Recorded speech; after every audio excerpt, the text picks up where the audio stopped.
Hello everyone, good morning, नमस्कार, welcome all of you.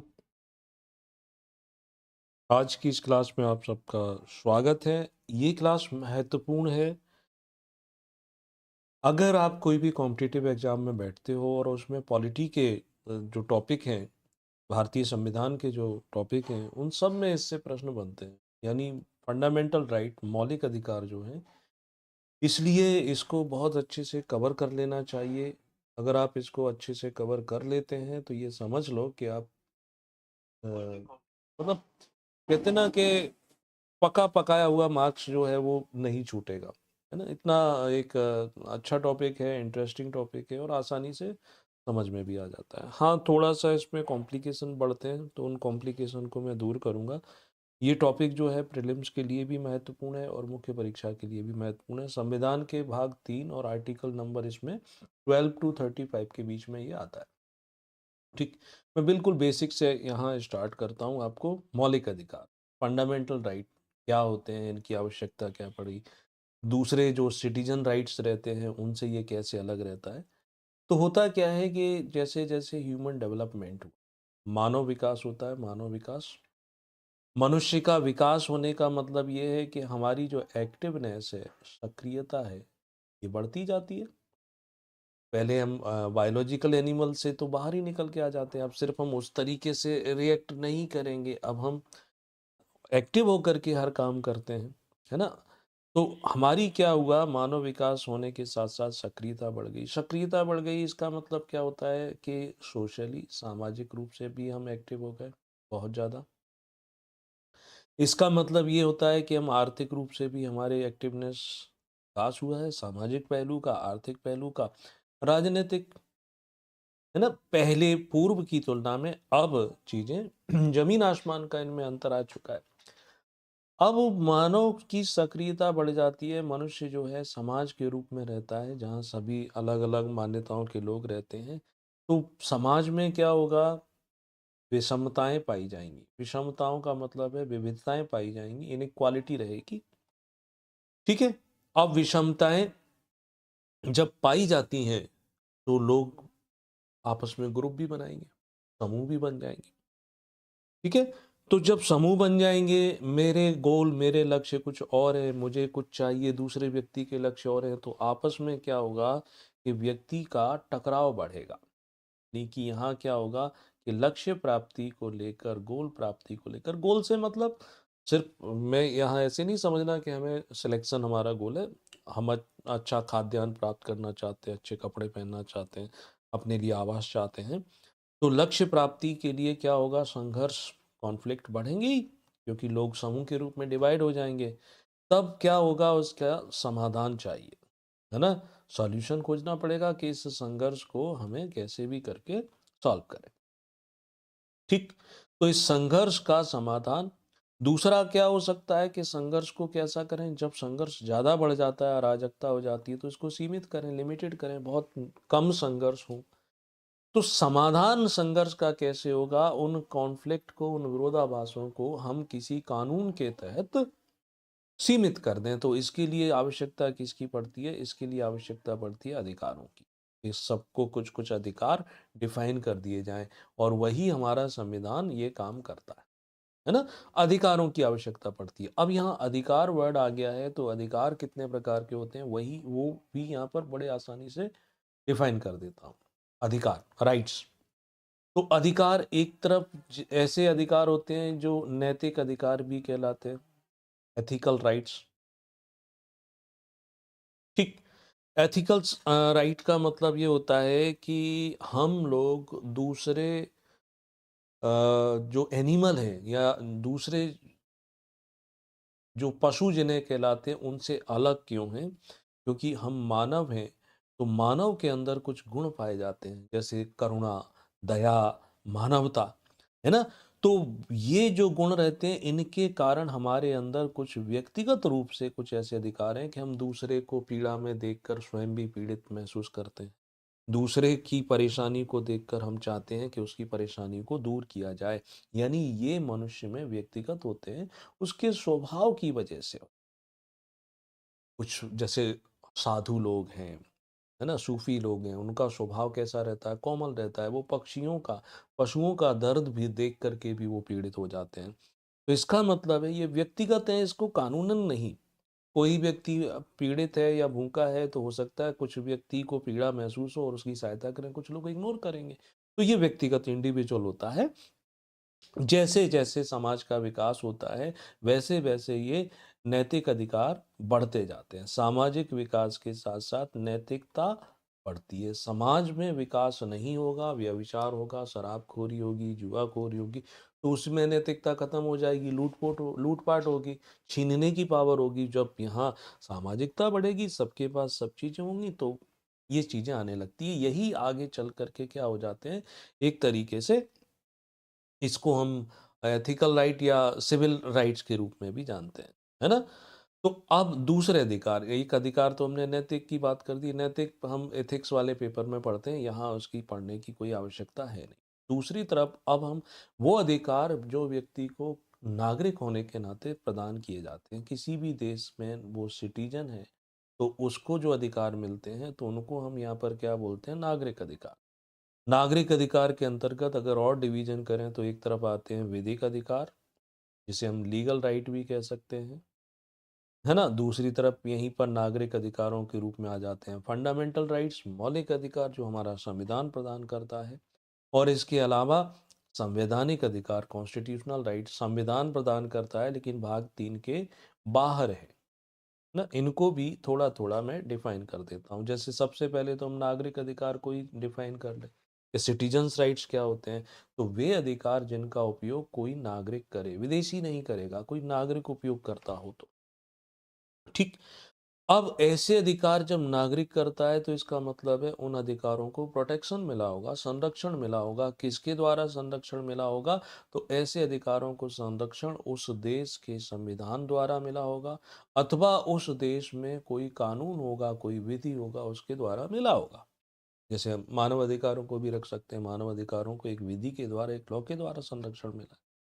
अब ये बात और समझ लो, देखो नागरिक अधिकार सिटीजन्स राइट्स जो हैं, ये एक स्टेट से दूसरे स्टेट के बीच में अलग-अलग भी हो सकते हैं।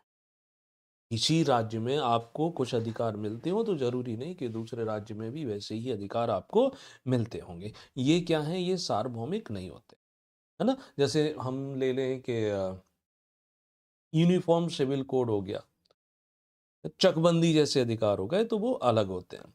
अब इन्हीं नागरिक अधिकारों को हमने 3 भागों में बाँटा है कि एक विधिक अधिकार है, दूसरे फंडामेंटल राइट हैं, तीसरे कौन से हैं जिन्हें कॉन्स्टिट्यूशनल राइट कहते हैं। अब विधिक अधिकार क्या हैं? ये भी डिफाइन कर लेते हैं। विधिक अधिकार यानी ऐसा अधिकार जो विधि बनाकर, विधि का मतलब है लॉ बनाकर यानी कानून बना कर के दिया जाता है, या ऐसा अधिकार जिसकी रक्षा, जिसकी सुरक्षा कौन करता है? विधि के द्वारा की जाती है। विधि के द्वारा की जाती है। उदाहरण से और ज़्यादा स्पष्ट हो जाएगा। जैसे एग्ज़ाम्पल अगर इसका हम सेट करें तो एग्ज़ाम्पल के रूप में हम मनरेगा ले सकते हैं। Mahatma Gandhi national rural employment guarantee scheme. कानून बनाया गया। अब इस कानून के तहत गरीब व्यक्ति को 100 दिन के रोज़गार की गारंटी मिलती है। अगर ऐसा नहीं होगा तो उसके खिलाफ कार्रवाई होगी ना, है ना? ऐसे ही राइट टू इन्फॉर्मेशन, सूचना का अधिकार, संसद ने कानून बना करके ये नागरिकों को अधिकार दिया है कि वह उस सूचना को प्राप्त कर सकता है जो गोपनीय नहीं है। तो इन ऐसा नहीं करने पर इनकी सुरक्षा कौन करता है? यही कानून करता है। तो इसको क्या बोलेंगे? विधिक अधिकार हो गया, जो कि नागरिक अधिकारों का ही पार्ट है। देश के नागरिक होने के नाते हमें मिला हुआ है। बहुत बढ़िया, आगे बढ़ते हैं। अब कौन सा अधिकार था? Fundamental right. फंडामेंटल राइट क्या होते हैं? मौलिक अधिकार क्या होते हैं उसको? तो ये जो मौलिक अधिकार हैं यानी नागरिक अधिकारों का ही भाग है। यानी ये हमारे संविधान द्वारा प्रदान किए जाते हैं। संविधान द्वारा भाग 3 में प्रदत्त किया गया है, दिया गया है। Provided by constitution in our constitution in the part of 3, उसके द्वारा प्रदत्त किए जाते हैं, उन्हीं को बोलते हैं मौलिक। क्यों है? क्योंकि क्योंकि मौलिक यानी फंडामेंटल क्यों है? क्योंकि ये हमारे देश की मूल विधि में इनका वर्णन है, और मूल विधि से मतलब होता है कॉन्स्टिट्यूशन, यानी कि संविधान में इनके बारे में लिखा हुआ है। मौलिक अधिकार क्यों कहा जाता है? क्योंकि ये व्यक्ति के जीवन के लिए मूलभूत होते हैं, इसलिए इनको मौलिक अधिकार कहा जाता है ना। या इनका वायलेशन होने पर सीधे हम सुप्रीम कोर्ट में जाकर के अपील कर सकते हैं, इसलिए इनको क्या कहा गया? मौलिक अधिकार। अब कॉन्स्टिट्यूशन, मौलिक अधिकार संवैधानिक अधिकार भी हैं। मौलिक अधिकार के अलावा अन्य जो अधिकार होते हैं उन्हें हम क्या कहते हैं? संवैधानिक अधिकार, यानी वे अधिकार जो संविधान ने प्रदान किए हुए हैं। भाग 3 के बाहर, भाग 3 के बाहर जैसे कि वोटिंग का अधिकार हो गया, ठीक है, वो सब बातें यहाँ आ जाती हैं। तो एक जनरल मैंने आपको आइडिया दे दिया मौलिक अधिकारों से संबंधित अधिकार क्यों होते हैं। अधिकारों की आवश्यकता इसलिए पड़ती है कि जैसे जैसे ह्यूमन डेवलपमेंट हुआ, समाज का विकास हुआ, मनुष्य का विकास हुआ, सामाजिक, आर्थिक, राजनीतिक जो समूह बन जाते हैं, व्यक्ति अपने अपने लक्ष्यों की प्राप्ति के लिए उन समूह में संघर्ष होता है। संघर्ष को समाधान क्या है? तो संघर्ष को सीमित करें। सीमित कैसे करेंगे? तो विधान के द्वारा, कानून के द्वारा। तो इसलिए यहाँ पर अधिकारों की बात आती है। एक नैतिक अधिकार होते हैं जो व्यक्ति को व्यक्तिगत रूप से मिलते हैं, समाज के स्वभाव की वजह से मिलते हैं। जैसे कुछ समाजों में लिकर, अल्कोहल पीना सामाजिक रूप से मान्यता प्राप्त है, कुछ में यहाँ पर ये टैबू माना जाता है, यानी अच्छा नहीं माना जाता है। दूसरी तरफ नागरिक अधिकारों की 3 कैटेगरी मैंने आपको बता दी। अब यदि आपसे कोई प्रश्न पूछ ले कि मौलिक अधिकारों को मौलिक अधिकार क्यों कहते हैं, उसका क्या आंसर होगा? व्हाई? इनको मौलिक अधिकार क्यों कहा जाता है ना? इनको मूल, तो इसके पीछे 3-4 कम से कम पॉइंट होना चाहिए। कुछ पॉइंट मैंने आपको बताए थे कि मौलिक अधिकार होने का मतलब है कि यह हमारे देश की मूल विधि में इनका वर्णन किया गया है। एक दूसरा, कि किसी भी देश के नागरिक के विकास के लिए मूल रूप से आवश्यक, इनके बिना उसका विकास नहीं हो सकता है, इसलिए भी इनको मौलिक कहते हैं, है ना? देखो, सामान्य अधिकार जो हैं वो किसके द्वारा संरक्षित हैं? सामान्य विधि के द्वारा। मौलिक अधिकार जो हैं वो कैसे हैं? तो मौलिक अधिकारों का संरक्षण कौन करता है? संविधान द्वारा प्रोटेक्टेड है। संविधान द्वारा संरक्षित होने की वजह से इन्हें मौलिक अधिकार कहा गया। ठीक है, आरटीआई को मौलिक अधिकार नहीं बोलते हैं, राइट टू जो इंफॉर्मेशन है उसको। वैसे ही क्या होता है कि ये मौलिक अधिकार हैं, तो इनमें सरकार के आदेश द्वारा, कैबिनेट के निर्णय द्वारा, किसी प्रशासनिक अधिकारी के द्वारा बदलाव नहीं किया जा सकता। तो इसका मतलब ये हुआ कि इनमें संशोधन कैसे होगा? इसके लिए आपको संविधान में ही संशोधन करना पड़ेगा। संविधान संशोधन द्वारा ही इसको बदल सकते हैं। इसके अलावा और कोई तरीका नहीं है। ना बदल सकते हैं, ना इनको शॉर्ट कर सकते हैं, ना इनको समाप्त कर सकते हैं। इन केस अगर किया तो क्या करेंगे? सीधे सीधे भारत का जो सबसे बड़ी अदालत है, सुप्रीम कोर्ट, सुप्रीम कोर्ट में हम जा कर के इसकी सुनवाई कर सकते हैं। इनको वापस पाने के लिए कार्यवाही शुरुआत कर सकते हैं। चूंकि अपने आप में मौलिक अधिकारों का एक आर्टिकल 32 जो है वो 5 प्रकार की रिट दायर करता है ना? तो मूल अधिकार को हम कैसे लिख सकते हैं? मूल अधिकार हमें विधायिका के द्वारा भी प्रोटेक्शन देते हैं। विधायिका यानी विधान बनाने वाली संस्था। कार्यपालिका एग्जीक्यूटिव बॉडी, उसके आदेशों, उसकी मनमानी के खिलाफ भी हमें प्रोटेक्शन देते हैं। और ये न्यायपालिका से भी हमें संरक्षित करते हैं। यानी इन तीनों जो सरकार के ऑर्गन हैं, उनके अंगों को सीमित करते हैं। यानी उनके उनको उनके ऊपर एक मर्यादा आरोपित कर सकते हैं। तो ये हैं इनके मूल होने के पीछे के फैक्टर। गुड। अब यदि आपसे पूछा, मैं आपको बताया ये पीटी और मुख्य परीक्षा प्लस इंटरव्यू दोनों के लिए महत्वपूर्ण क्लास है। ये सिर्फ प्रिलिमिनरी ओरिएंटेड नहीं है, सिर्फ पीटी को लेकर हम नहीं चल रहे हैं। हम इसमें किंतु परंतु जितने भी आपके मन में डाउट आते हैं उन सब डाउट को सॉल्व कर रहे हैं। तो अगला टॉपिक यदि वो आपसे पूछें कि what is the importance of fundamental rights, महत्व क्या है इसका, सिग्निफिकेंस क्या है, तो महत्व को लिखने के लिए फिर वही 3-4 पॉइंट होना चाहिए, है ना? तो महत्व तो इसलिए है कि ये तो एक और राज्य क्या होता था, बताया था ना, 4 चीज़ें अनिवार्य होती हैं, ठीक? ये राज्य के साथ-साथ क्या होता है, हमारे समाज, सोसाइटी जिसमें हम रहते हैं, दोनों को क्या करते हैं, दोनों को अपनी मर्यादा में रहने के लिए मजबूर करते हैं, दोनों को मर्यादित करते हैं। मर्यादित करते हैं मतलब आप अपनी सीमाओं में रहिए, सीमाओं का वायलेशन नहीं कर सकते। यानी एक तरीके से इसका महत्व इसलिए भी है कि मौलिक अधिकार हमारे देश में स्वेच्छाचारिता को समाप्त करते हैं, ऑटोक्रेसी को समाप्त करते हैं, रूल ऑफ लॉ, विधि के शासन की स्थापना करते हैं, है ना? रूल ऑफ लॉ, मनमानी से नहीं चलेगा, ठीक है? इसलिए भी महत्वपूर्ण हो जाते हैं क्योंकि हमारे मौलिक अधिकारों में जो अल्पसंख्यक हैं, माइनॉरिटीज हैं, जिनकी संख्या कम है, तो ये अल्पसंख्यकों को भी, वे लोग जो कि कमज़ोर हैं, वीकर सेक्शन, कमज़ोर वर्ग जो हैं, तो उनको क्या करते हैं? उनके हितों की रक्षा करते हैं। आगे हम पढ़ेंगे, सारे मौलिक अधिकार समझ में आ जाएगा, तो उनके हितों की रक्षा करते हैं। यानी दूसरे शब्दों में हम इसे ऐसे भी लिख सकते हैं कि ये इन्हें समाज की मुख्य धारा में जोड़ते हैं, मुख्य धारा में लेकर के आते हैं। क्लियर है? इसलिए भी महत्वपूर्ण है। फिर महत्वपूर्ण क्यों है? वे मौलिक अधिकार ऐसी सिचुएशन, ऐसी कंडीशन, ऐसी परिस्थिति का निर्माण करते हैं कि जिसमें मानव का विकास हो सके, मानव का विकास हो, ऐसी परिस्थितियां निर्मित करते हैं, ठीक है? परिस्थितियां निर्मित करते हैं। इसमें ऐसा भी नहीं किया गया है कि किसी धर्म या उस सब की, तो ये पंथ निरपेक्षता के स्वरूप को बनाए रखते हैं, ये आप लिख सकते हो। ये डेमोक्रेटिक जो सिस्टम है, यानी लोकतांत्रिक व्यवस्था है, उसके लिए अनिवार्य है। लोकतंत्र तभी है जब नागरिकों को अधिकार मिले, तो लोकतांत्रिक प्रणाली का आधार है, या लोकतांत्रिक प्रणाली को बनाए रखते हैं। इतने सारे पॉइंट हो गए, सामने 6 पॉइंट लिखे हुए हैं, 6 पॉइंट लिख देंगे तो यहाँ क्या हो जाएगा कि फंडामेंटल राइट का महत्व क्या है वो बता दिया, बड़े शॉर्ट एंड स्वीट शब्दों में हो जाएगा, ठीक है?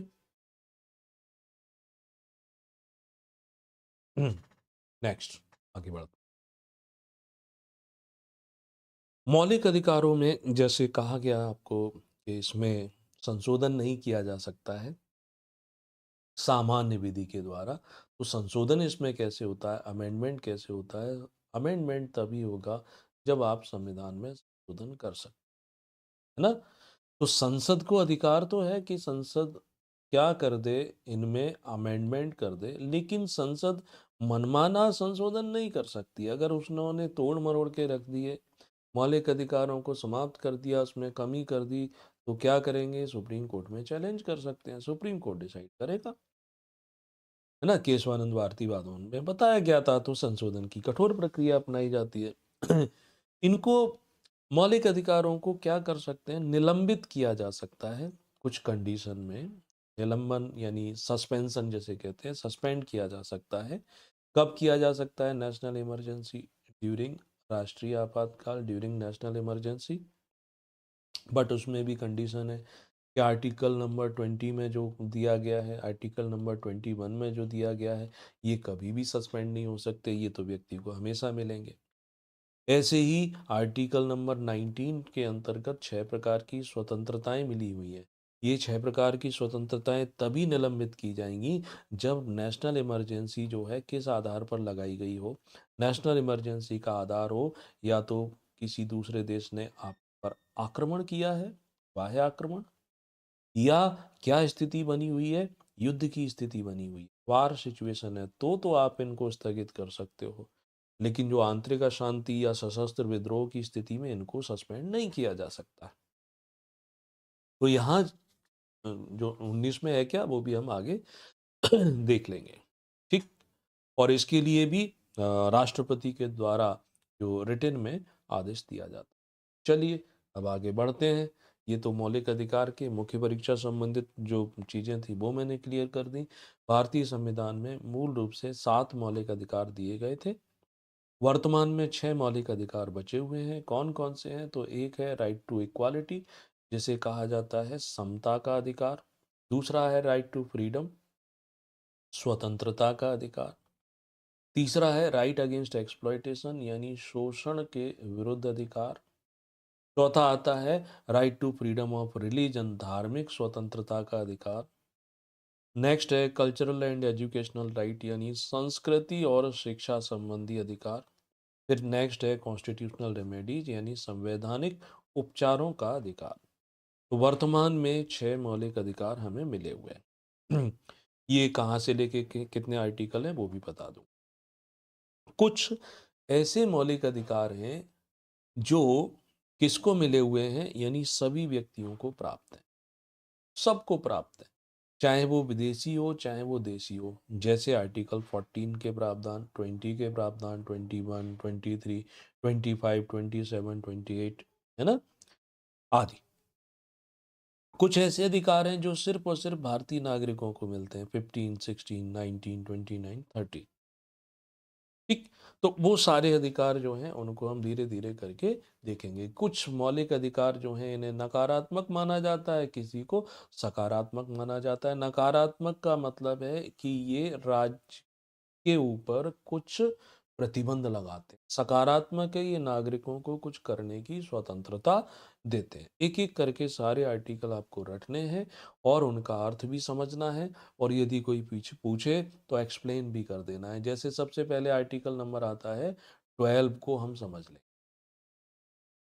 अनुच्छेद 12, तो इसमें राज्य को परिभाषित किया गया है। राज्य का मतलब क्या होता है? तो राज्य का मतलब होता है, स्टेट का मतलब है इंडियन गवर्नमेंट, यानी कि भारत सरकार। पार्लियामेंट, संसद, वो भी आर्टिकल 12 में आएगी। स्टेट लेजिस्लेचर, यानी राज्य के विधानमंडल।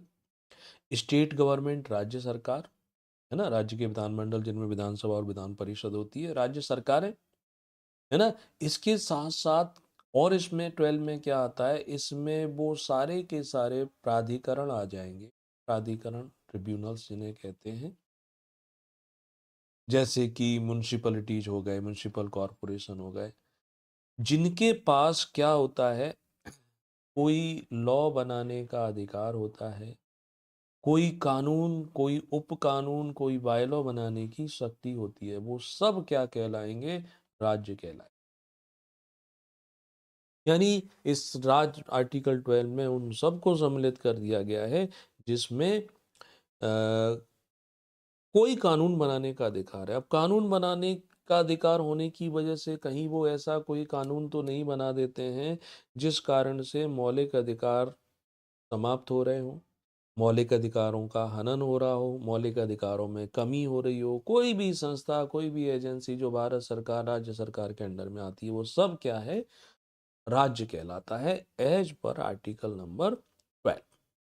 तो मोटे तौर पर समझ लो, कोई भी कानून बनाने वाली संस्था आर्टिकल नंबर 12 के अंतर्गत आती है। ठीक, very good. Next, article number 13। Article number 13 क्या कहता है? आर्टिकल नंबर 13, इसके दो पार्ट हो जाते हैं। एक हम आर्टिकल नंबर 13 का पार्ट 1 ले लें और दूसरा ले लेते हैं। तो यानी मोटे तौर पर ये कहता है कि a law will be equal to zero if it is made against fundamental right, also it will be void to that limit up to which it violates. यानी कोई कानून बनाया जाता है जो मौलिक अधिकारों को समाप्त करता है, तो ऐसा कानून समाप्त हो जाएगा, शून्य कर दिया जाएगा, या मौलिक अधिकारों में जिस सीमा तक उल्लंघन करता है उस सीमा तक समाप्त हो। समझ, मैं एक एक करके समझाता हूँ। जैसे हम पहले आर्टिकल नंबर 13 का सेक्शन 1 लेते हैं। मान लो इसमें ये लिखा है कि संविधान के प्रारंभ होने के ठीक पहले, यानी संविधान हमारा 26 जनवरी 1950 से लागू हो गया है। तो 26 जनवरी 1950 के पहले अगर कोई ऐसा कानून बना हुआ हो,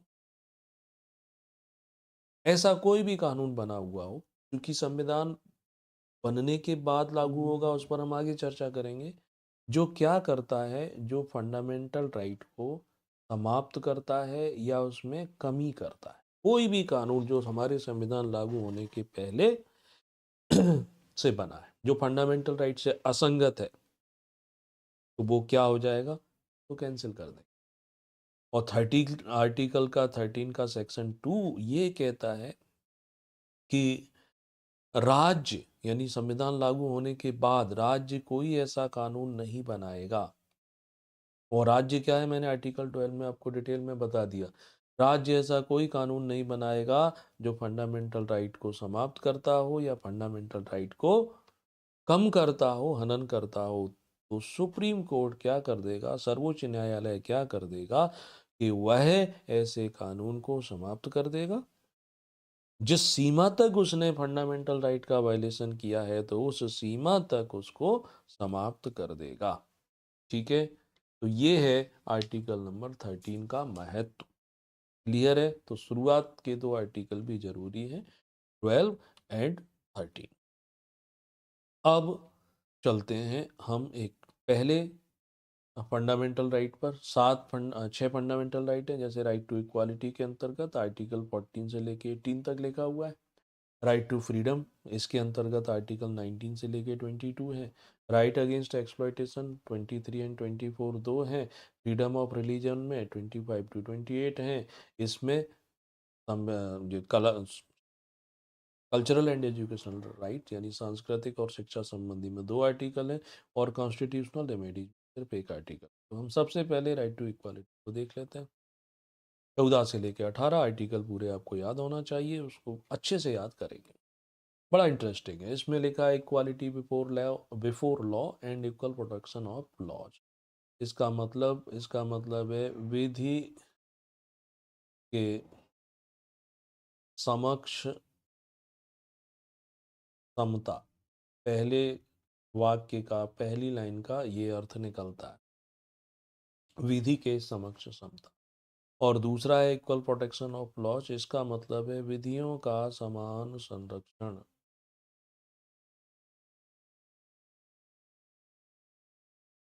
विधि मतलब लॉ।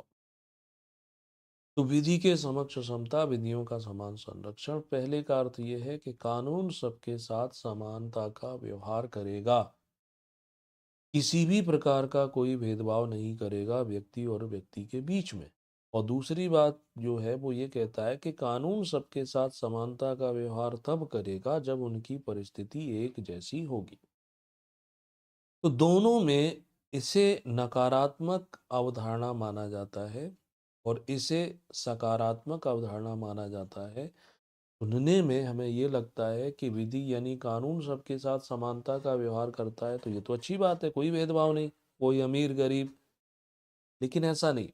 देखो, कानून अगर सबके साथ एक जैसा व्यवहार करेगा, अमीर के ऊपर भी उतना ही टैक्स लग रहा है तो गरीब के ऊपर भी उतना ही टैक्स लगा दे, अब तो खराब लगेगा ना। एक व्यक्ति को आरक्षण दिया जा रहा है, एक को नहीं दिया जा रहा है, सबको मिले या सबका समाप्त हो जाए, खराब लगने लगेगा ना। तो इसलिए ये कैसा है, ये नेगेटिव कंसेप्ट है। व्यक्ति की परिस्थिति को ध्यान में रख करके कानून को भेदभाव करना चाहिए। राइट। एक मिनट।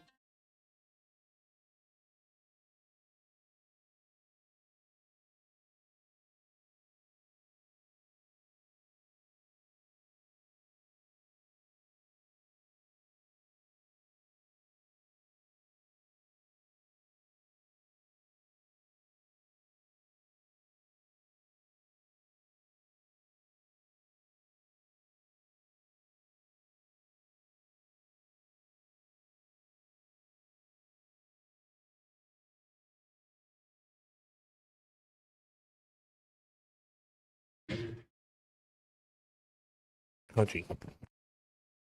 और दूसरा ये कहता है विधियों का समान संरक्षण, कि भाई कानून सबके साथ समानता का व्यवहार तब करेगा जब उनकी परिस्थिति हो, यानी महिलाओं के लिए अलग कानून होगा, पुरुषों के लिए अलग होगा, दिव्यांग है उनके साथ कानून अलग व्यवहार करेगा। ठीक है, तो यहाँ भेद किया जा सकता है दोनों में। सिंपल सी बात ये हो जाती है।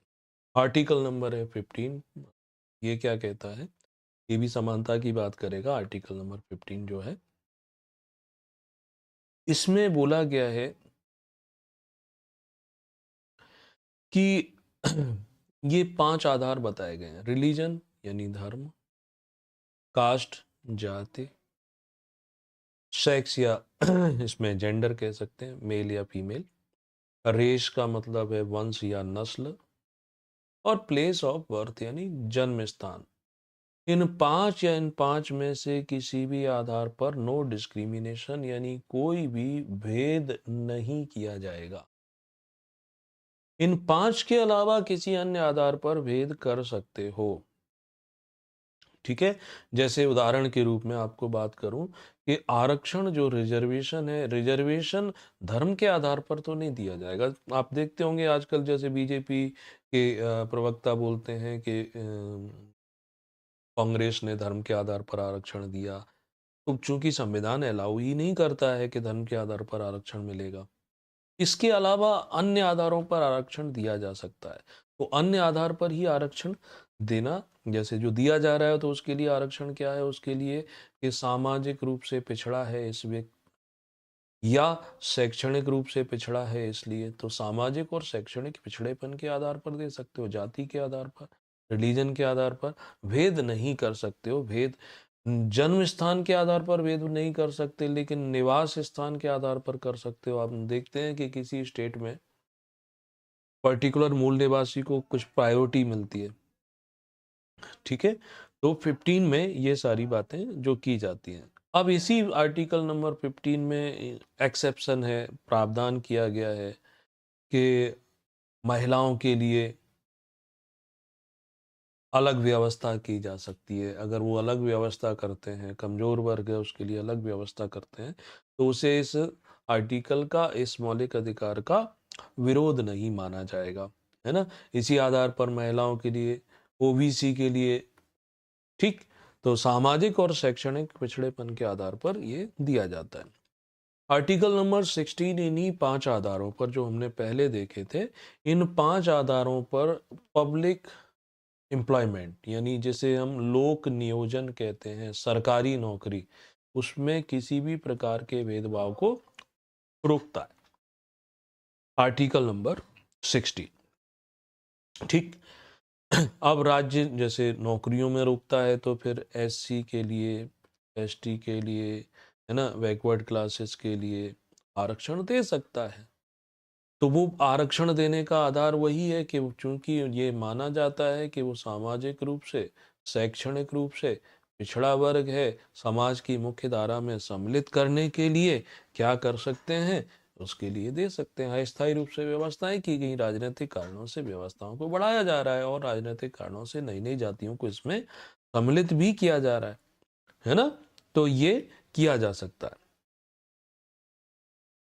अब यहीं पर एक पूछ लेते हैं कि व्यक्ति का विवाह को लेकर के, जैसे क्या होता है कि मान के चलो कोई उच्च जाति का है या सवर्ण जाति का है, विवाह उसने निम्न जाति में कर लिया है, तो क्या वह आरक्षण का लाभ ले सकता है? नहीं ले सकता।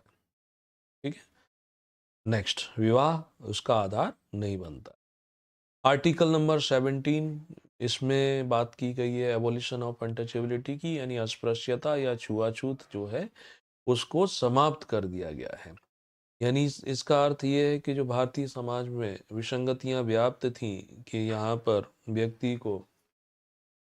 व्यक्ति के मुकाबले में ही भेदभाव किया जाता था, तो उसी को ध्यान में रखते हुए ये कानून बनाया गया, सिविल प्रोटेक्शन जो एक्ट है वो।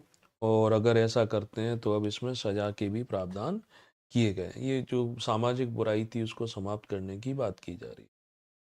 यहीं पर थोड़ा सा और इंफॉर्मेशन बढ़ा लो। आपने सुना होगा मंडल आयोग। मंडल आयोग, बीपी सिंह जब प्रधानमंत्री बने, उनकी सरकार बहुमत में नहीं थी। मंडल आयोग, इसमें एक केस हुआ, तो बहुमत में नहीं थी तो उन्होंने क्या किया, एससी एसटी को रिजर्वेशन मिल रहा था मगर बैकवर्ड क्लास को नहीं मिल रहा था, उन्होंने बैकवर्ड क्लास को भी रिजर्वेशन देना प्रदान कर दिया था। 93 के आसपास की ये शुरुआत हो गई थी। तो इसको लेकर के, यानी मंडल आयोग को लेकर के केस प्रकरण जो है, एक और केस है जिसमें इंदिरा साहनी केस के नाम से हम जानते हैं, 93 में ये हुआ था। सुप्रीम कोर्ट के पास पहुंचा, तो सुप्रीम कोर्ट ने आर्टिकल 16 का क्लॉज 4 में जो बात की गई थी कि पिछड़ेपन के आधार पर दिया जा रहा है, धर्म के आधार पर नहीं दिया जा रहा है। तो उनमें पिछड़ापन यानी बैकवर्ड क्लास को हम आरक्षण देंगे, या ओबीसी को आरक्षण देने की बात की गई थी।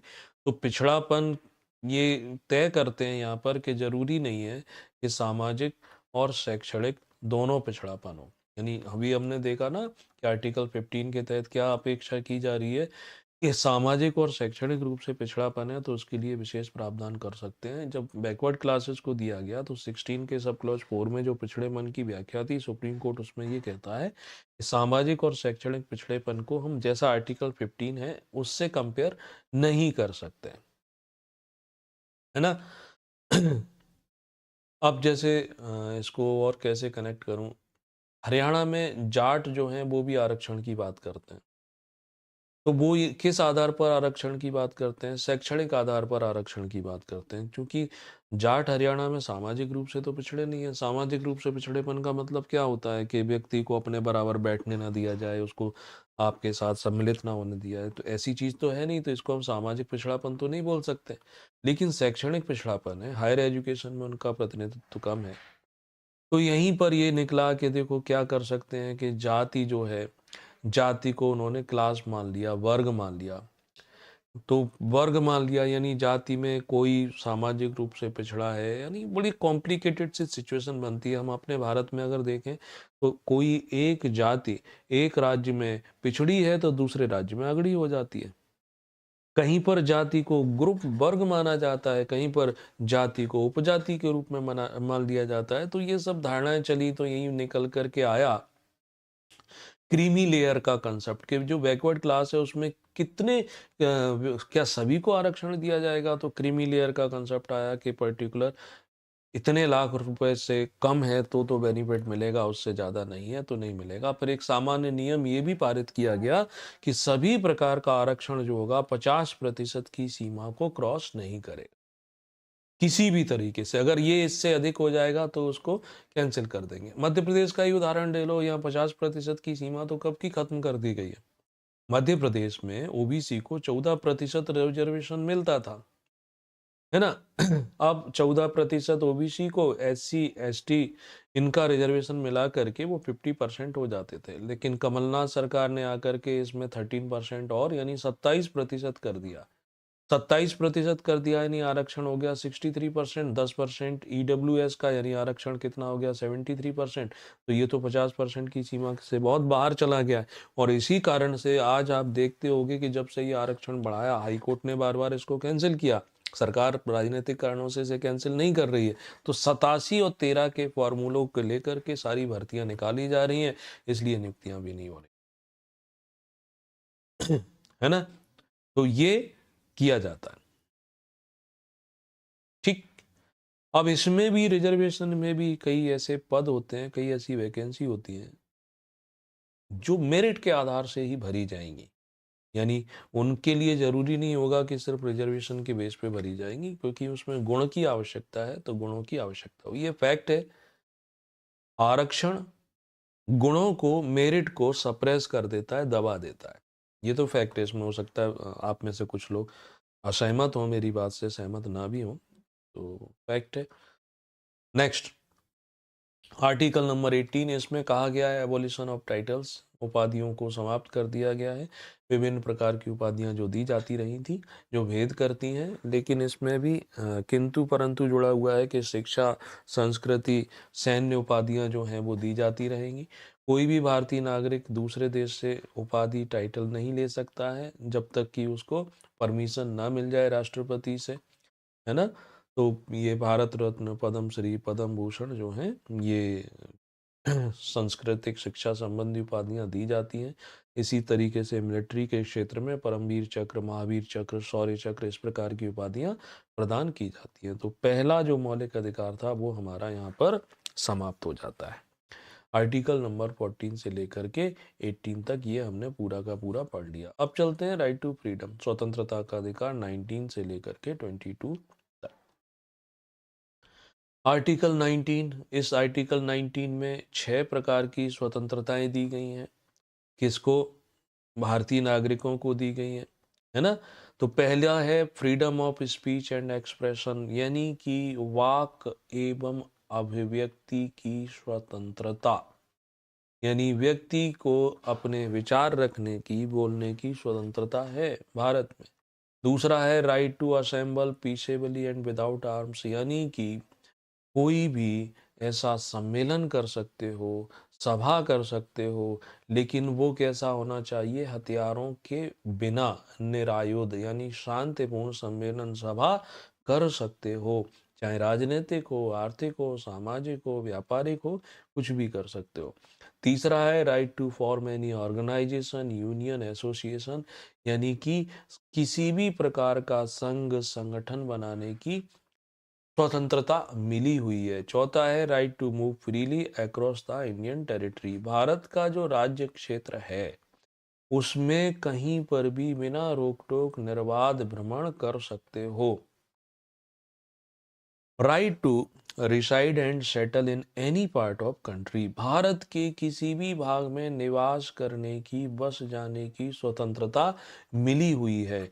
और लास्ट है right to practise any profession, occupation, trade और बिजनेस, आप अपना गुजारा कैसे करें, आप अपनी आजीविका कैसे कमाना चाहते हो, व्यापार करना चाहते हो, नौकरी करना चाहते हो, उसकी आपको स्वतंत्रता मिली हुई। अब ये 6 प्रकार की स्वतंत्रताएं सिर्फ भारतीय नागरिकों को हैं, भारत भूमि पर किसी विदेशी को नहीं मिली हुई हैं। ये सारी की सारी स्वतंत्रताएं सीमित हैं, लिमिटेड हैं, ये असीमित नहीं है। यानी बोलने की स्वतंत्रता है तो इसका मतलब ये नहीं हुआ कि आप कुछ भी बोल देंगे। आप लोकाचार और सदाचार की सीमाओं में रह कर के ही बोल सकते हैं। और इसी वाक एवं अभिव्यक्ति की स्वतंत्रता का प्रयोग कौन करता है? मीडिया के द्वारा, प्रेस के द्वारा किया जाता है। अब आप सम्मेलन कर सकते हैं बिना हथियारों के, इसका मतलब ये नहीं होता देश को तोड़ने जैसा सम्मेलन करो। कोई संघ बनाओ आतंकवादियों का, तस्करों का, शराबखोरों का बनाओ, नहीं कर सकते हैं। कहीं कर्फ्यू लगाया, आप बोलो मुझे निर्बाध जाने की स्वतंत्रता है, नहीं जा सकते। निवास करने की स्वतंत्रता है, मैं सोचूं प्राइम मिनिस्टर जो वहाँ रहता है मैं वहां पर निवास करूं, नहीं, ये पॉसिबल नहीं है। आप अपना कमाओ, बनाओ, वहां रहो, आजीविका। आप बोलो आतंकवादी बन जाऊंगा, 2 नंबर का काम करूंगा, ड्रग सप्लाई करूंगा, नहीं, ये सब रोक सकते हो। ठीक है, तो ये सब बातें आ जाती हैं। ये सारी की सारी स्वतंत्रताएं मिली हुई हैं और सिर्फ भारत के नागरिक को मिली हुई है। तो ये याद रहेगा आपको, महत्वपूर्ण है, इसको पूछा जा सकता है। यहीं पर आर्टिकल 19 के अंतर्गत जो फ्रीडम मिली है उनको अगर हम और एक्सप्लेन करें, मीडिया का तो मैंने बता दिया, आर्टिकल 19 का क्लॉज 1 ये आपको देता है ना? जैसे हम अपने विचार प्रसारित करते हैं, व्यक्त करते हैं, उसी का उपयोग मीडिया करता है। ठीक, इसी के अंतर्गत आप किसी की रिकॉर्डिंग नहीं कर सकते हैं, मतलब टेलीफोन हुआ, मोबाइल कॉल रिकॉर्ड नहीं कर सकते बिना अनुमति के, है ना? यहाँ स्वतंत्रता, जैसे राइट टू इंफॉर्मेशन हमें मिला ना, आरटीआई, तो ये क्या है? सरकार के क्रियाकलापों को, ये भी हमें आर्टिकल 19 के तहत ही मिला हुआ है, एक तरीके से देखा जाए। बोलने की स्वतंत्रता के साथ साथ हमें अपनी बात ना कहने की भी स्वतंत्रता है, यानी हम जरूरी नहीं कि हमें बोलने पर मजबूर किया जाए, हम कुछ ना कहने की भी स्वतंत्रता रखते हैं। मैं चुप रहूंगा, जवाब देना ठीक नहीं समझता हूं, तो वो भी कर सकते हो, है ना? ये सब बातें आ जाती। गुड, नेक्स्ट आर्टिकल नंबर 20 यहाँ इस आर्टिकल 20 में 3 प्रोविजन है। अपराध के लिए दोष सिद्धि के संबंध में प्रोटेक्शन है, संरक्षण है, protection related to conviction of offences. पहला है, a person for any offence will not be convicted to the offence if that offence is backdated, यानी किसी व्यक्ति को किसी कार्य के लिए दोषी नहीं ठहरा सकते। कब? जब उसने यह कार्य किया था वह क्राइम नहीं था। दूसरे शब्दों में इसको ये भी बोल सकते हैं कि किसी व्यक्ति को उसके द्वारा जो कृत्य किया गया है उसकी उसे उतनी ही सजा मिलेगी जितना वह अपराध है है ना? यानी ये कानून निर्धारित करेगा। ऐसे समझ लो कि एक व्यक्ति ने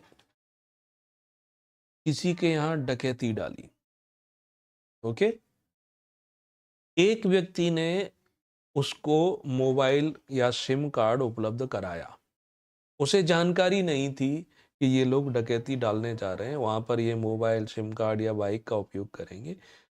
तो अब आपको उस डकैती के लिए जितना दोष है, जितना जेल का प्रोविज़न है, उसका भागीदार नहीं माना जाएगा। आपको उसमें सहयोग पहुँचाने के लिए भागीदार माना जाएगा, ना जानते हुए, जैसा कानून प्रावधान करेगा, है ना? इसका अर्थ ये भी निकलता है। दूसरा इसका अर्थ ये निकलता है कि आज आपने कोई काम किया है, आज अपराध की श्रेणी में नहीं है, तो आपको सज़ा नहीं दी जाएगी, है ना? पर तब तक उसको दोषी नहीं ठहराया जाएगा जब तक कि कानून उसे दोषी नहीं मानता है।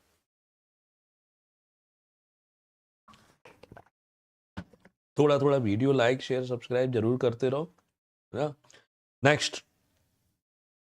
नेक्स्ट है, there is only single time punishment can be given for a crime and not more than. इसको एक मैं स्लाइड से बताने की कोशिश करता हूँ। ये मूवी थी, पुरानी मूवी, अंधा कानून। इसमें थीम ये है कि ये हीरो है, ये विलन है। हीरो इस विलन की हत्या कर देता है। अदालत इस हीरो को उम्र कैद की सजा देती है। ये अपनी उम्र कैद काट करके बाहर आते हैं। बाहर आकर के देखते हैं कि इनकी हत्या जो की थी, ये तो जीवित हैं। तो इसका पीछा करते हैं और ये भाग करके अदालत में चले जाते हैं। वहाँ जज के सामने इनकी हत्या कर दी जाती है। अब जज इनको क्या सजा दे, क्योंकि उनके सामने तो हत्या हुई है। तो जज अब इनको उम्र कैद या फांसी की सजा नहीं दे सकता। क्यों? कि पहले जो उम्र कैद काट के आया था, वो किस लिए काट के आया था? बट उसी व्यक्ति की हत्या के आरोप में उम्र कैद हुई थी, अब ये तो जीवित है। समझाने के लिए, एलिब्रेट करने के लिए ये एग्जाम्पल है, रियलिटी की बात नहीं कर रहे हैं। तो there is only single time, किसी व्यक्ति को एक अपराध के लिए एक बार से अधिक दंडित नहीं कर सकते। ओके, फेल हो गए, घर आए, बड़े भाई ने पूछा क्यों, क्या रहा रिजल्ट, फेल हो गए, दे कुटाई।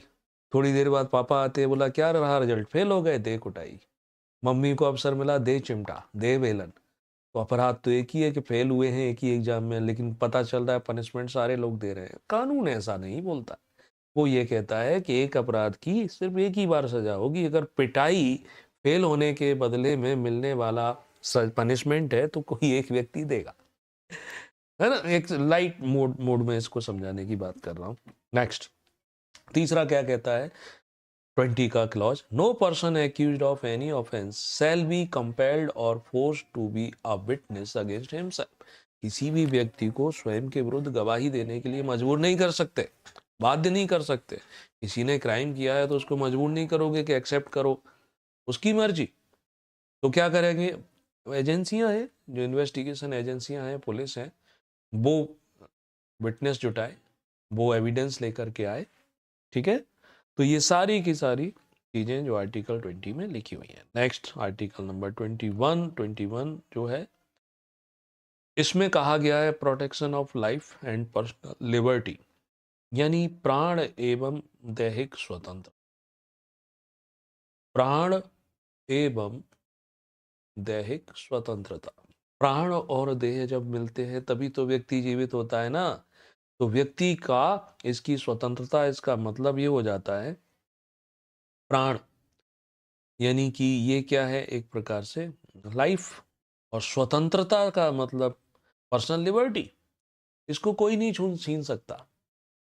यानी आपको कोई बंधक बना के रखे, कोई जेल में डाल दे, नहीं कर सकता, अनटिल और अनलेस, जब तक कि विधि के द्वारा ऐसा काम ना किया गया हो। यानी आपको कानून ऐसा करने का अधिकार देता है तो ही बंधक बना सकते हो, अन्यथा नहीं बना सकते। यानी आपने कोई क्राइम नहीं किया, कोई अपराध नहीं किया, और पुलिस आती है, आपको गिरफ्तार करके ले जाती है, तो ये क्या हो गया, आपकी पर्सनल लिबर्टी छीन ली गई। ऐसा नहीं कर सकते। क्यों गिरफ्तार किया भाई, कानून बता दो ना, किस लिए गिरफ्तार, क्या अपराध किया है, क्यों रोक रहे हो, क्यों बंधक बना रहे हो, है ना? तो ये बात आती है, मतलब जब तक किसी व्यक्ति को हम पनिश नहीं कर सकते, जब कोई कानून ऐसा करने की अनुमति ना दे, है ना? तो मनुष्य को यहाँ सिर्फ जानवर, पशु की तरह ट्रीट नहीं कर सकते हैं, यानी पर यहाँ लाइफ का मतलब ये भी है कि सम्मान पूर्व, सम्मान पूर्वक उसका जीवन जीने का अधिकार हमें 21 देता है। यानी आप रह रहे हो किसी शहर में, लेकिन उस शहर में पॉल्यूशन इतना ज़्यादा है कि आपकी तबीयत खराब हो सकती है, पीने का पानी स्वच्छ नहीं मिलता है ना? तो ये सब भी हमें आर्टिकल 21 के तहत मिलते हैं। स्वच्छ पर्यावरण ये हमारा अधिकार है, हम इसके लिए अपील कर सकते हैं। आर्टिकल 21 हमारा मौलिक अधिकार है, हमें नहीं मिल रहा है।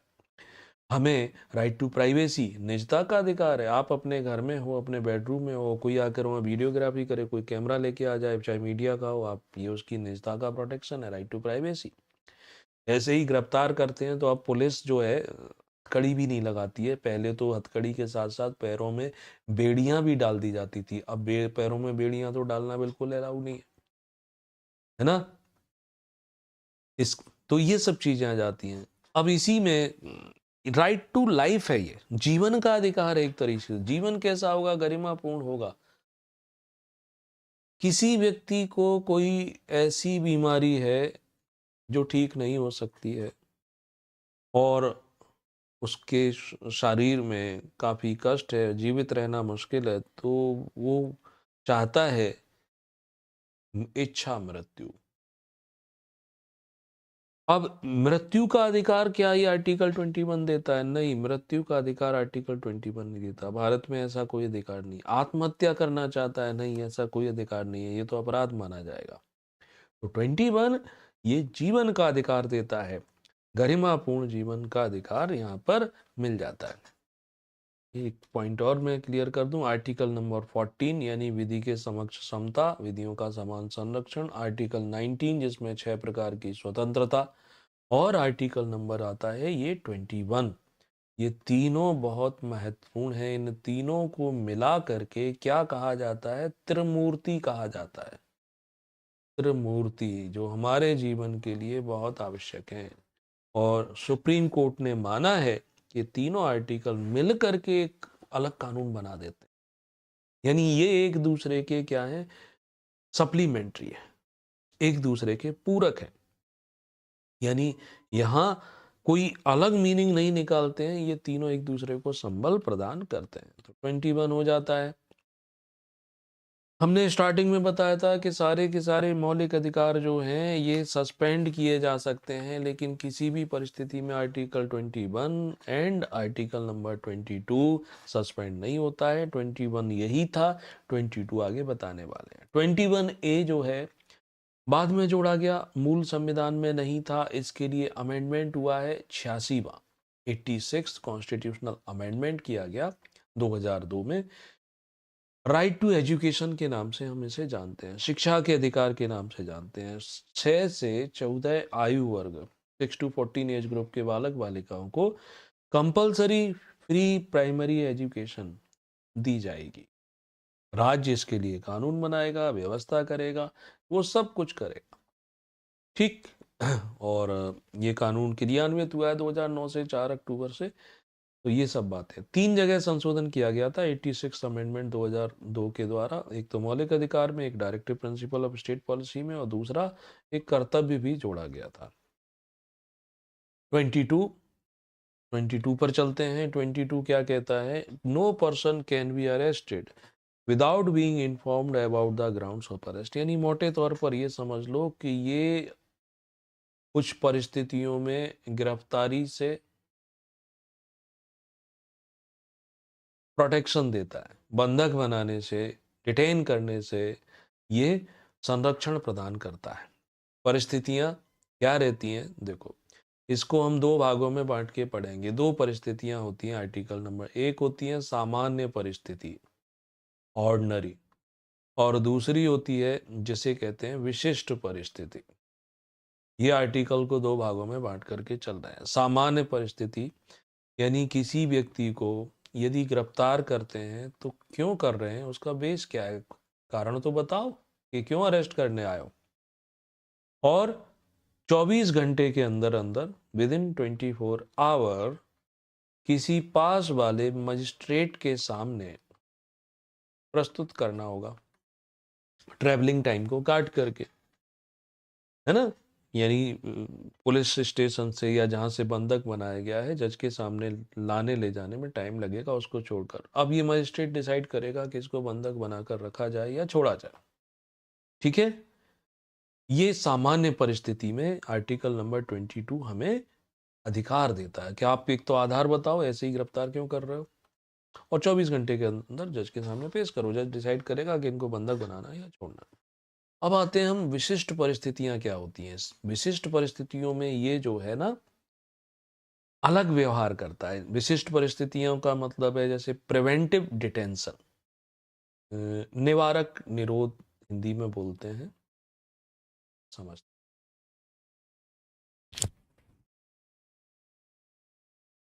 प्रिवेंटिव डिटेंशन यानी यहां ये है कि किसी व्यक्ति को कुछ कार्य करने से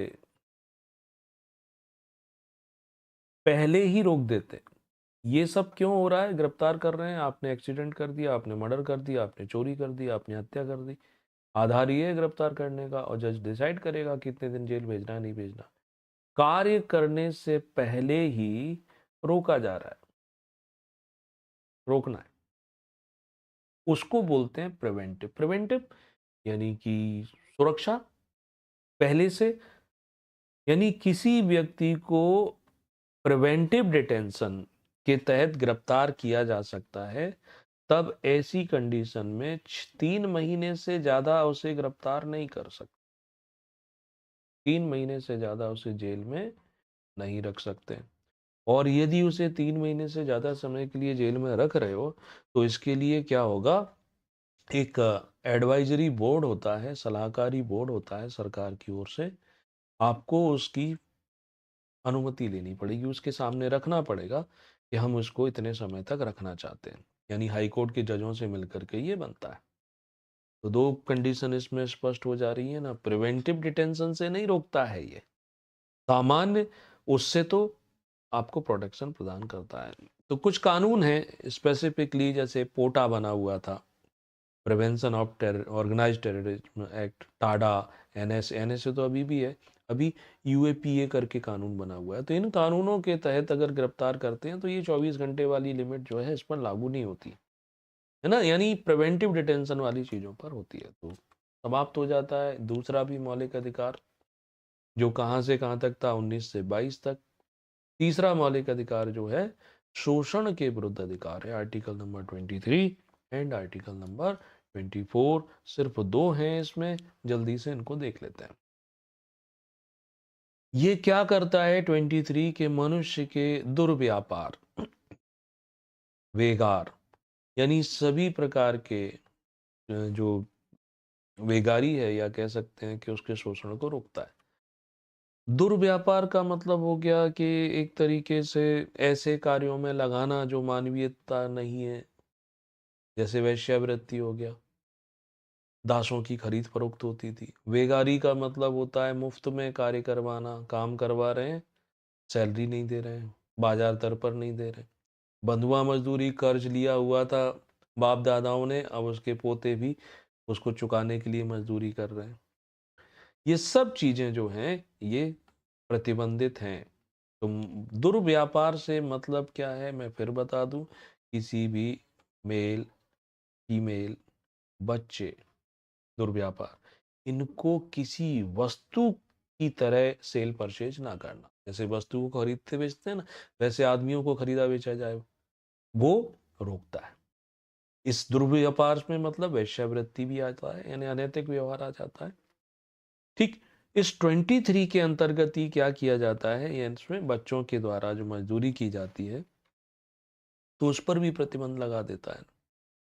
24 ये कहता है कि 14 वर्ष से कम आयु के बच्चे जो हैं उनको खतरनाक स्थानों पर काम पर नहीं रखेंगे। ये जो नोट लगा के लिखा है वो भी समझ लो कि देखो, यदि राज्य कहीं ऐसी सिचुएशन है कि जहां उसे श्रम की आवश्यकता है, विपरीत परिस्थितियां बनी हुई हैं, तो वह मजबूर कर सकता है लोगों से कि आप आकर के काम करो, बदले में सैलरी भी नहीं दे सकता है, ना दे तो भी नहीं रोक सकते। तो ये नहीं कहा जाएगा कि 23 का वायलेशन है। मैं मान के चलो यहाँ आप लोगों को फ्री में पढ़ा रहा हूँ, आपसे कोई पैसा तो ले नहीं रहा हूँ यूट्यूब पे, है ना, पैसा कहाँ से आता है, यूट्यूब से पैसे नहीं आते हैं, वो समय गुजर गया।